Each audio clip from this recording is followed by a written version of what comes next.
Welcome back. It all started as a simple vegetable garden on Lyndale Avenue in Minneapolis in 1885. Over the years, you could say Bachman's has blossomed into something big. It has. The Minnesota-based company is celebrating 140 years in business right now. Twin Cities Live hosts Ben Lieber and Elizabeth Reese at Bachman's flagship store on Lyndale Avenue, where it all started, guys. Hi, Paul. Hi, Kristen. Oh, it's just so happy in here. We're having a great time celebrating 140 years of Bachman's, and we've been talking a lot about how there's just something about having fresh flowers come into your home that when they're there, it just like lightens the mood. It's so happy. It makes you feel so good. So here's the thing. When you walk by the Bachman's display inside one of the 28 Lunds and Byerly's locations, it can be really enticing to just grab a bouquet. Oh, this is so pretty. Just grab it, throw it in your cart before you check out, and know that you're kind of treating yourself. Yeah, but the thing is, like, when I do that and I get it home, if I just stick it in a vase, then it just looks like, hey, some schlubby husband just bought these at the store and put these in the vase. Listen, that's a very good thought. I think you're doing a really good job. You're not giving yourself enough credit. Well, why don't we find out how we can take those store-bought flowers, put them in a vase like a professional put them in a vase. So let's bring in Jen Bevan. She's the manager for weddings and special events here at Bachman's.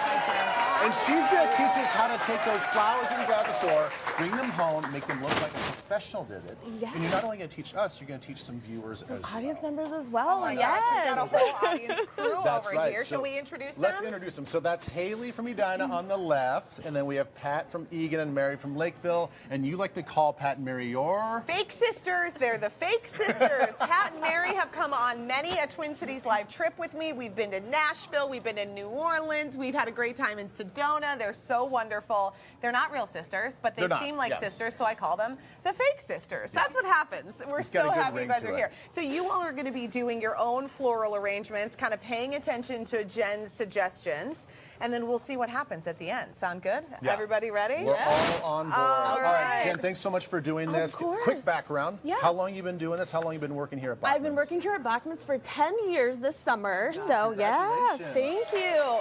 Doing this for 20-some without revealing my age. And you always have fresh flowers in your home. I always have fresh flowers in my home. It's a non-negotiable. Exactly. Okay. Always. So, all right, I love this idea. You're going to say starting with the vase is really important. Yeah. And what kind of vase do you think we should be looking for? Well, I mean, you can really choose any vase that you want, but keeping that in mind, that's how we adjust our flowers. So if you have a tall vase, well, we're going to want to have our blooms taller. Right. We have a shorter vase like this, we're going to take some height off our blooms and maybe make it a little bit shorter and fuller.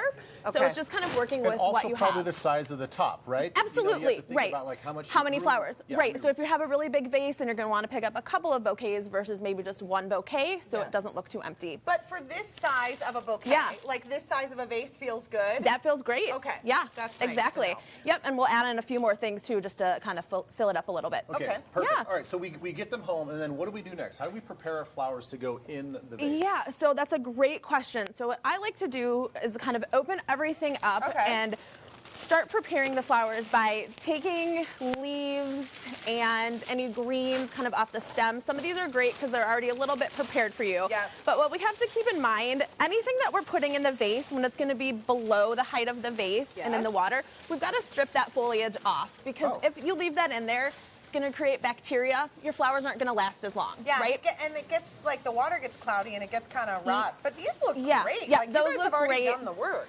So yeah, that's what we're always going to have to do, that to clear everything off. So I kind of like to go through, you know, strip some of these greens off. You can do them ahead of time. You can do them one at a time as you're putting them in the vase, and that's typically what I will do. I really like to start my arrangement with my greenery, especially if you're a little bit more new to arranging flowers or you have a little bit more of a hard time. Putting the greenery in first is going to give you a nice little kind of base or nest, and that's going to hold everything else in, so it works a lot better for you. Build the nest. Build the nest. Otherwise, you have them kind of, you know, like moving around. So what I like to do with my greens is you can also use your vase as a good place to measure. So if you kind of hold your stems up and know, I want this maybe about 6 inches tall, you can go ahead and give that cut. I'm going to be able to cut these in 2 pieces, actually, and use a smaller piece to kind of fill in. And then this taller piece, I can pull a few of these pieces right off and then go ahead and add that in the vase as well. So a couple tips. Cutting at an angle is great because it's not going to hit the bottom of the vase. It allows space for water to come into the vase. and that way the flowers can just drink a little bit more. Do these feel too tall to They you? feel a little bit tall. They That's feel what I a was little bit tall, thinking. so you can trim those down a little. right.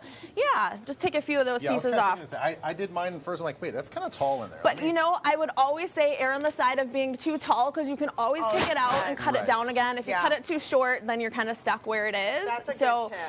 you can never go wrong with that I if you're love- just measuring. This lemon leaf, I think, is so beautiful. Yeah, I It's mean- such a good classic green, and I will get sometimes just a bunch of lemon leaf, and it will last for months. Oh yeah, greens will last a super long time. So even if you're doing just greenery in a vase, that will last well. You know, just picking up these bouquets. You could be in the summer at the farmer's market and just picking up something quick. Again, you can use these same tips to kind of arrange things like that.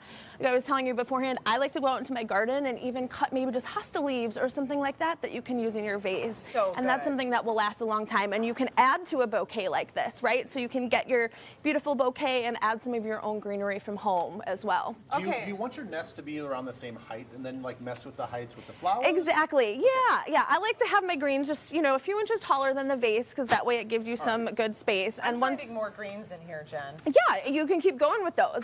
Then once we get to our flowers, I kind of like to take my biggest or most kind of important star blooms and add that in first. So I'm going to use my lilies because as you can see in our sample there, when those start to open, it's going to be a really big, nice, full flower.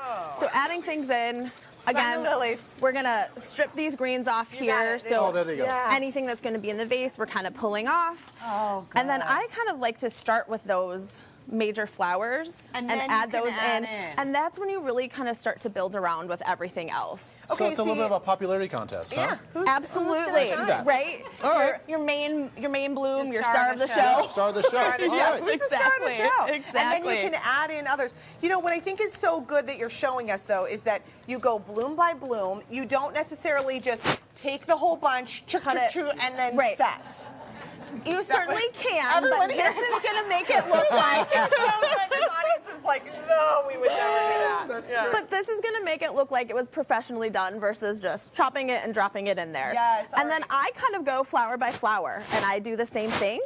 I go through, I trim any of the greens. I mean, I like them all. You get to decide. You do get to decide. Okay. Oh my gosh. All right, well, we're going to keep working on these, and let's check in just before we send it back to Kristen and Paul with our wonderful viewers. Haley, Mary, don't look so stressed. Just, you know, keep it going. You got it. All right, you're doing great. I'm with you. It's kind of stressful. I'm trying to make it look pretty. I actually find it kind of therapeutic. You like to just relax. One last question real quick. Once they're all in, what's the best way to make them last the longest? Yeah, so the best way, use the flower food that come with. Okay. So adding that packet in there is going to help the vase life. Changing the water. I like to change the water maybe every other day, making sure your water is full because they drink a lot during the day. Okay. So even taking your vase, putting it in the sink, running the water, just letting it flush out so you get any bacteria out of the vase. Just keep in mind, anytime you take flowers out to change the water and there's zero water, you'd have to recut them again. So if you put them in the sink, let the water run, and it's never empty, then you don't have to recut those stems. Oh, good. And then a quick tip, if anything ever starts wilting after a day or two, it's not that the flower's dying, it's that there's air in the stem. So you take out that flower, cut it again, put it back in the water, give it a couple hours, and it'll pop back to life. Jen's a Perfect. pro. Thank you so much. All right, you got a great bouquet. I am working clock.